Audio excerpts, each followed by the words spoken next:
Hi, this is Paul. This is my Rough Draft for Sunday series. I usually run through my sermon to the degree that it's done on Friday often, and just kind of walk through it audibly and put it out for comment and to hear what you have to think as I'm preparing to preach it on Sunday.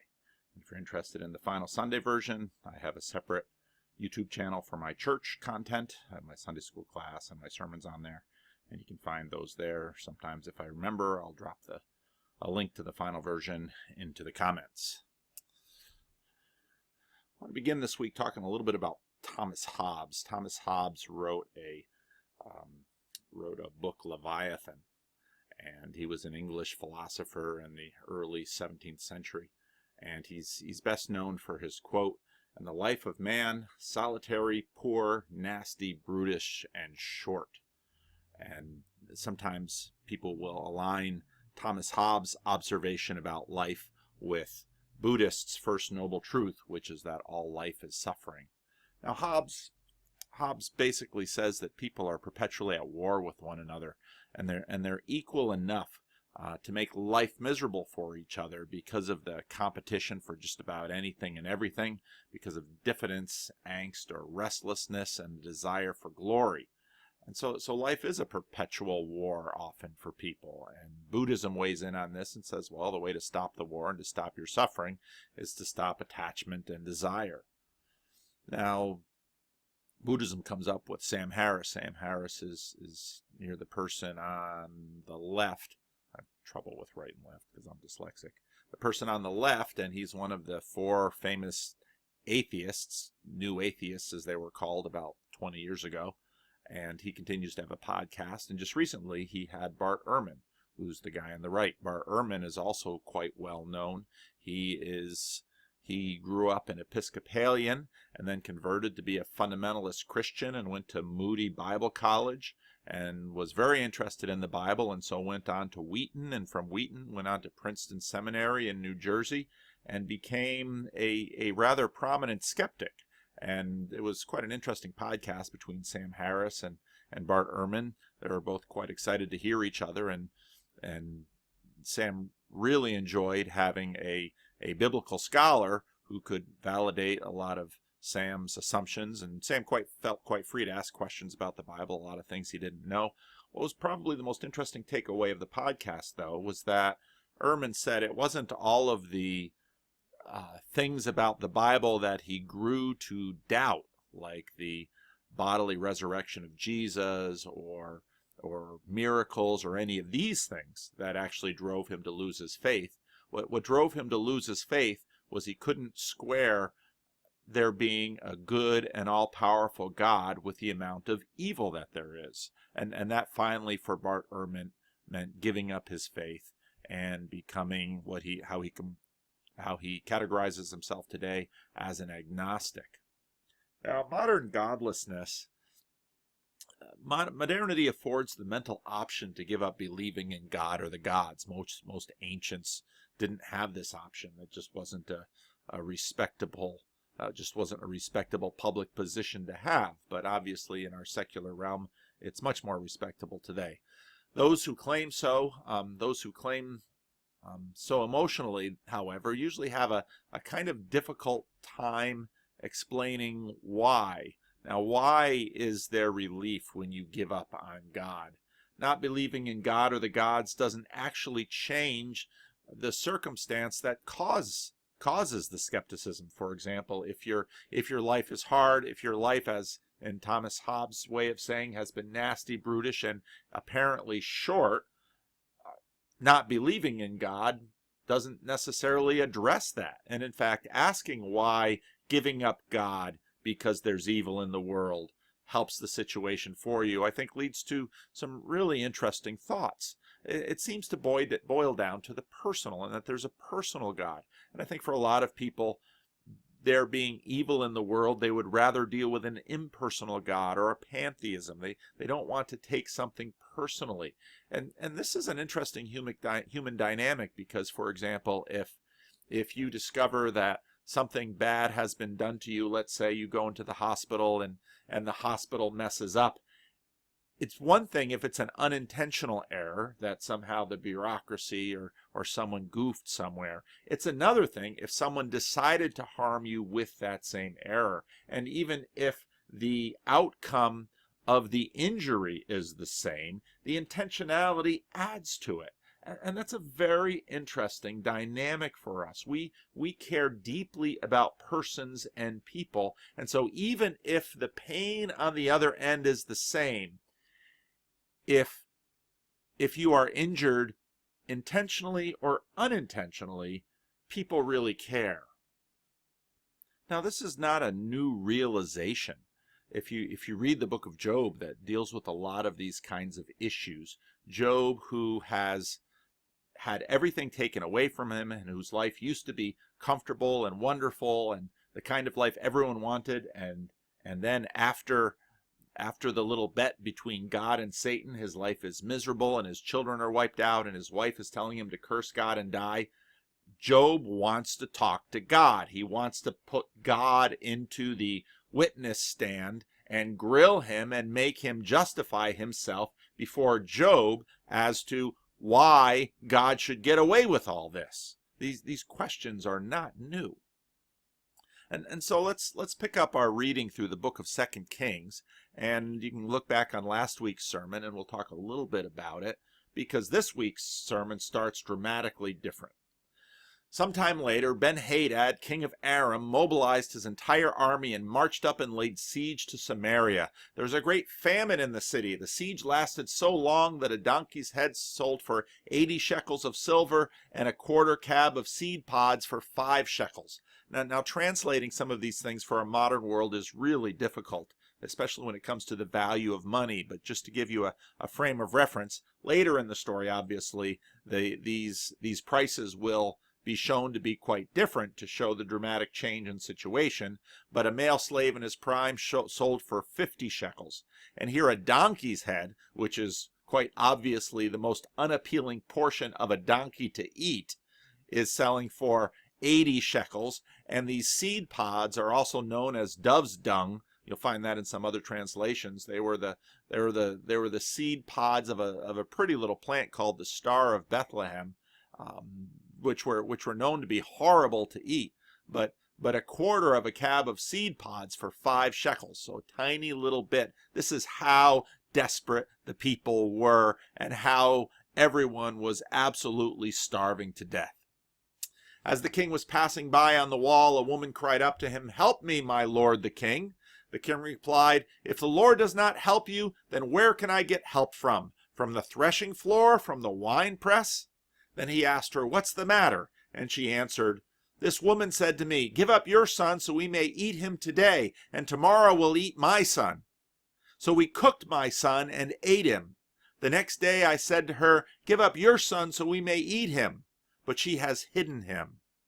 What an amazingly ghastly story. And just looking at the situation, it's so horribly surreal in that, so what does justice require of the king? To find the other woman and have her cough up her son so that they can eat him? Is the king to sanction cannibalism? Or is the king to arrest and condemn the first woman in front of him for eating her son and go find the other woman for eating her son? Now this gets into this great chain of authority that was in the ancient world and really throughout much of the history of the world. The king was in a sense the proxy for God, but the king here is declaring his helplessness. What could he do? It's higher up on the pay grade than the king, and so he's angry and frustrated. And now it's also interesting here that we have this story of 2 women and assumedly 2 sons or 2 infants, and this reminds us about Solomon. And of course Solomon had the perfect answer for 2 women in conflict over a dead baby boy. But Joram is no Solomon. When the king heard the woman's words, he tore his robes. As he went along the wall, the people looked and saw there under his robes he had sackcloth on his body. Well, what did this mean? Well, this meant that the king himself was putting on a show, a public show, to help the people, keep a stiff upper lip, but underneath he was in mourning and in torment. He said, "May God deal with me, be it ever so severely, if the head of Elisha, son of Shaphat, remains on his shoulders this day." Now the king is at his wit's end. And this is what I call something like kicking the dog. Because sometimes when people get frustrated, they get drunk or they seek diversion. But sometimes they just get so at wit's end, they look for someone weak to beat on, which is usually a spouse or a child. And they just want someone to vent their rage and frustration on. Now, if you go back and you see last week's story, which is just if you're looking at a text just before it, we had this highly idealized story. It was almost seemed like a fairy tale of Elisha blinding the raiders and then feeding them in the center of Samaria. But if you look at the story, there's no names given. Everyone is just stock characters, and they're the same enemies as here. Now you should keep in mind Naaman the leper as we get a little bit further into this story. And here we have a sense of King Joram, and King Joram is kind of a middle of the road king. He's not exceptionally bad like Ahab. He's not exceptionally good like someone who pleased the Lord. He got rid of the cult of Baal, but he never gave up Jeroboam's golden calf cult ways. And so he's kind of a middle of the road king, which actually was how the king is characterized in the previous story. But we see him here, and we see now in this story a very moderate, ordinary king that's basically running at the spiritual speed of the rest of the nation. Now Elisha was sitting in his house. He's actually living in Samaria, which gives you a sense of, well, he's not totally on the outs with this king. And so the king is in some ways a servant of the Lord, but his theology and his practice is all messed up. So Elisha's living in town. Now Elisha is sitting in his house, and the elders were sitting with him. Well, who are the elders? The elders are the tribal leaders of the people. And so Elisha has some popular support, and he's got the ear of some influential people. The king sent a messenger ahead, but before he arrived, Elisha said to the elders, "Don't you see how this murderer is sending someone to cut off my head?" He's talking the king down in front of the tribal leadership. "Look, when the messenger comes, shut the door and hold it shut against him. Is not the sound of his master's footsteps behind him?" Now again, this is interesting. This is Elisha who prayed to the Lord and had an entire army blinded, and Elisha who was surrounded by the armies of the Lord, chariots and horses of fire. But here he tells the tribal elders to hold the door and keep the messenger out who wants to take off Elisha's head, because he's going to wait this out and he's going to talk to the king because he's got a message for the king himself. While he was still talking to them, the messenger came down to him, and the king said, "This disaster is from the Lord. Why should I wait for the Lord any longer?" Now what's interesting here is that, in a sense, the king and Bart Ehrman are together. Because, well, what causes us often to throw off belief? We're frustrated, we're angry. God hasn't delivered on the assumptions that we've always had for him. Well, what are the assumptions we've always had for God? Well, we're assuming that it's God's job to give us a good life. It's God's job to give us the things we want. It's at minimal God's job to give us the things we need and to not let us suffer. This is something like contemporary moralistic therapeutic deism, where it's God's job to give us what we want, and we usually we don't bother him too much, and we hope he doesn't bother us. But when we're in a jam and we're in a fix, well, then we reach out to him, and then suddenly we either get all religious, or in this case, we get all irreligious. But in either case, as interestingly enough, in the Sam Harris Bart Ehrman podcast, God is simply not someone that you can ignore. Either you love him because you want something, or you hate him because he hasn't given it to you. And again, now ancient peoples weren't naive to any of this. All of these issues today were back there in the ancient world. But what's important to see is that the crucial emotional factor here is trust, not really facts, because where does God show up here? He's not here at all, but seemingly, but we're angry with him. Now there were 4 men. Ooh, did I miss a slide? Hang on. Ooh, I did. So now finally, with the king present, Elisha replied, "Hear the word of the Lord." God is going to talk now. You want to listen? You can do with it what you want. This is what the Lord says. About this time tomorrow, a seah of the finest flour will sell for a shekel, and 2 seahs of barley for a shekel at the gate of Samaria. The officer on whose arm the king was leaning said to the man of God, "Look, even if God could open the floodgates of heaven, even if God should open the floodgates of heaven, could this happen?" "You'll see it with your own eyes," answered Elisha, "but you'll not eat any of it." You see, skepticism isn't anything new. It wasn't that, as in a sense, as Bart Ehrman had mentioned, in fact, in the podcast. It's not that ancient peoples just thought that everything is miraculous and unicorns and rainbows. No, they've got a pretty realistic view of life, and they know how hard life can be. And the army officer is saying, look, even if somehow we were able to lift the siege, there's no way we'd find all this food. The siege has gone on for a long time. The Arameans have already raided and taken everything from the surrounding farms. The stores are gone. Even if the war were to end today, we would still have deprivation for a long time. Elisha, you're a liar. Now there were 4 men with leprosy at the entrance of the city gate. They said to each other, "Why stay here until we die? If we say, 'We'll go into the city,' the famine is there, and we will die. And if we stay here, we will die. So let's go over to the camp of the Arameans and surrender. If they spare us, we live. If they kill us, we die."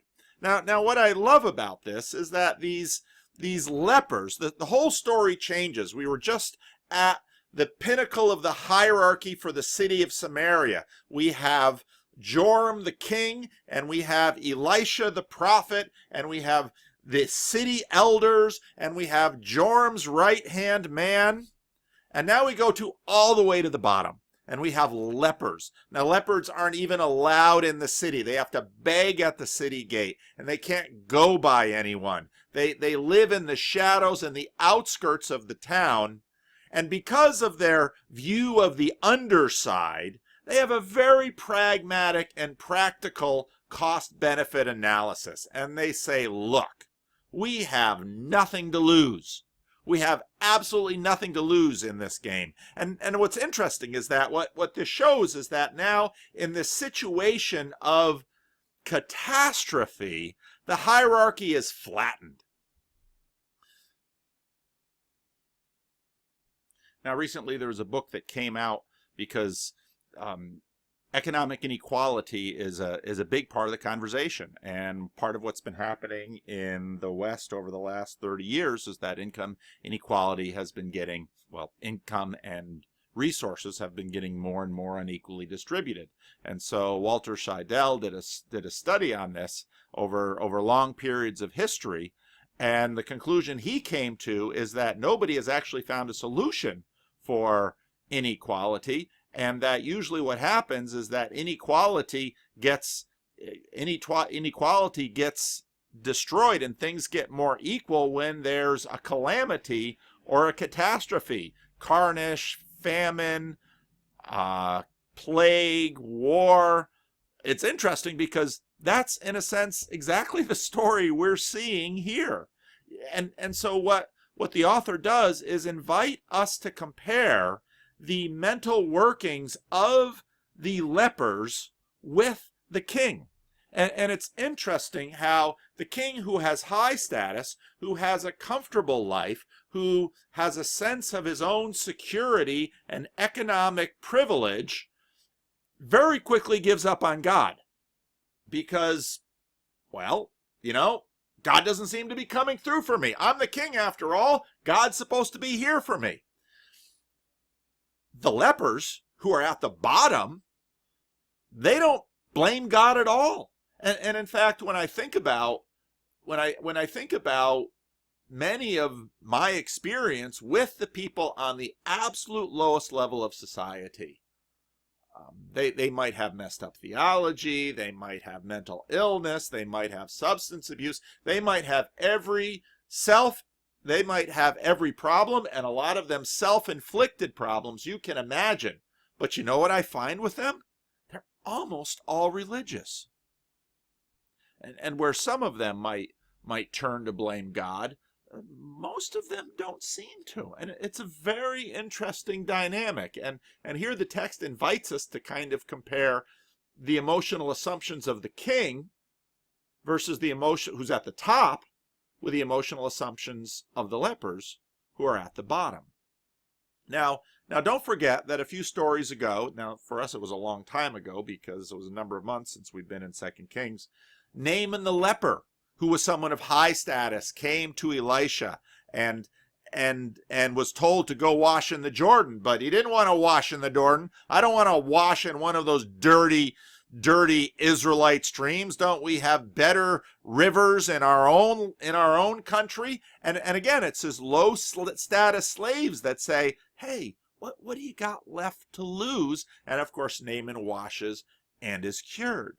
And this is just kind of a story about how power and influence changes our perspective and in fact changes our opinion of God, and we could say probably psychologically, based on our comfortable expectations and assumptions about how life should go. So the king and the officer have revelation, inside information, but the lepers don't. They just do a pragmatic, what do we have to lose? And they go out looking for the Aramean army. The lepers have no revelation, and what do they get?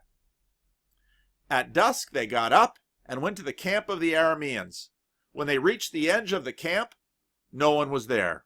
For the Lord had caused the Arameans to hear the sound of chariots and horses and a great army, so they said to one another, look! The king of Israel has hired the Hittite and Egyptian kings to attack us. So they got up and fled into the dusk and abandoned their tents and their horses and donkeys, and they left the camp as it was and ran for their lives. So all the plunder and looting and wealth of the army is sitting around. Now notice, too, what kind of miracle this is and isn't. All this is confusion. All this is the fear of the Arameans. So in some sense, the Arameans are connected with Joram and everyone of high status and everyone of elite status, and they run and flee in confusion. Now, what's interesting is that for the Arameans, everything is just, all their decision making is just as expedient as it is for the king, which we're about to see in a couple of minutes. But first, the lepers. The men who had leprosy reached the edge of the camp, entering one of the tents, and they ate and they drank. And I think of the two hobbits that go with Treebeard and the Lord of the Rings, and they're sitting and enjoying Saruman's hoard all to themselves. And so here are these lepers who had nothing to lose, now are feasting in plenty, all by themselves, while everyone of status in the city is starving. Then they took the silver and the gold and the clothes, and they went off and they hid them, and they returned and entered another tent and took some things and hid that too. They're wearing themselves out, looting the army that had fled. Then they said to each other, what we're doing is not right. This is a day of good news. We are keeping it to ourselves. If we wait until daylight, punishment will overtake us. Let's go at once and report this to the royal palace. And it's so funny because the lepers are not men of God. They're just kind of schmucks. And they're self-serving and they're unbelieving. They hadn't received any revelation. And so what's interesting is that Thomas Hobbes' view of history is universal, it seems, here. And so, well, shoot, this is our good fortune, but afterwards, God's allocation of fortune and misery appear randomly universal, apart from status and undeserving, but the lepers' morality and getting caught is what drives them. So it's not even that they're moral exemplars in the story. They're just a bunch of schmucks. So they went and called out to the city gatekeepers and told them, "We went into the Aramean camp and no one was there, not a sound of anyone, only tethered horses and donkeys, and the tents left just as they were." And the gatehouse shouted the news, and it was reported into the palace. Are they going to believe the lepers? Of course not. So you can imagine the lepers at the bottom saying, "Hey, we told them it's not our fault if they come out, if they want to starve in the city." But they're desperate in the city. So the king got up in the night and said to his officers, "I will tell you what the Arameans have done." He's still suspicious. He can't trust for anything. "We know they know we are starving, so they have left the camp to hide in the countryside, thinking they will surely come out and they will take them alive and get into the city." Get into the city to get what? A bunch of corpses? One of the officers answered, "Have some men take 5 of the horses that we have left in the city. Their plight will be like that of all Israelites here. They will only be like all the Israelites who are doomed, so let us send them to find out what happened." So it seems that the officers, again, are brought down to the level of the lepers. This is this great equalizing, this great leveling. So they selected 2 chariots with these horses, and the king sent out the Aramean army, sent at them after the Aramean army. He commanded the drivers, "Go and find what happened." They followed them as far as the Jordan, and they found the whole road strewn with clothing and equipment the Arameans had thrown away in their headlong flight. They didn't even take the horses. They could have fled quicker. They were that panicky. Then the people went out and plundered the camp of the Arameans. So a seah of finest flour sold for a shekel, and 2 seahs of barley sold for a shekel, as the Lord had said. Now the king had put the officer on whose arm he leaned in charge of the gate, and the people trampled him in the gateway, and he died, just as the man of God had foretold when the king came down to his house. It happened as the man of God had said to the king, "About this time tomorrow a seah of the finest flour will sell for a shekel, and 2 seahs of barley for a shekel at the gate of Samaria." The officer had said to the man of God, "Look, even if the Lord should open the floodgates of heaven, could this happen?" The man of God had replied, "You will see it with your eyes, but you will not eat any of it." And that is exactly what happened, for the people trampled him in the gateway, and he died. What's amazing is the only miracle in this story is the prediction and the confusion of the army. And what's amazing is that all of the elites in the story are shown to have feet of clay, and they don't know anything. They can't know anything. They're just like they're not a cut above the lepers. They're all the same. It's just the game is different. Now Hobbes is right about life in this world. Elisha is not spared by any miracle in the story. He holds the door against the king's killer. The advantages of the human hierarchy are only temporary buffers from the catastrophe of this fallen world. In the end, they level us all. Like King Joram, we resent God for remaining above it all. Where is God when we're starving? Where is God when we're suffering? The lepers aren't calling this out. We interpret silence for complicity.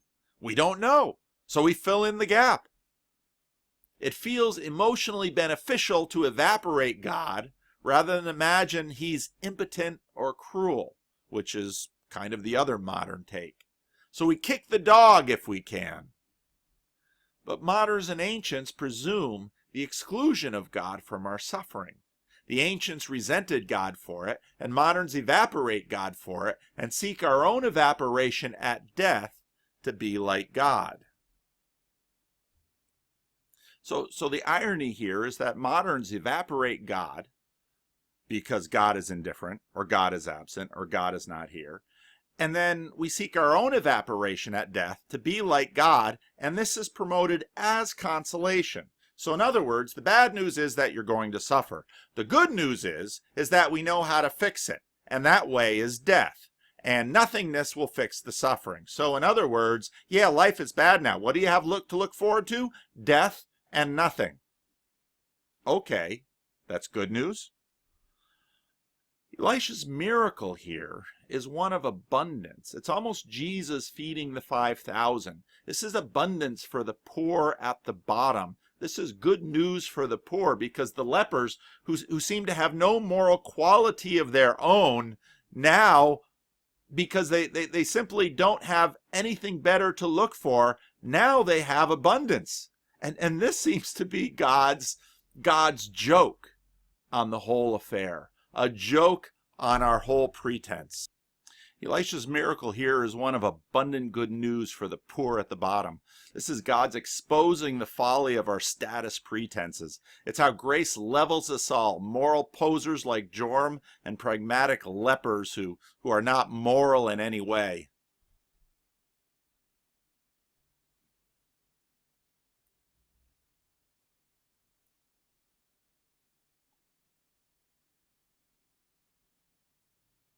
Oops, looks like I just included the editing in the video. I wonder how many other little mistakes I made along the way. Grace is our station in this world.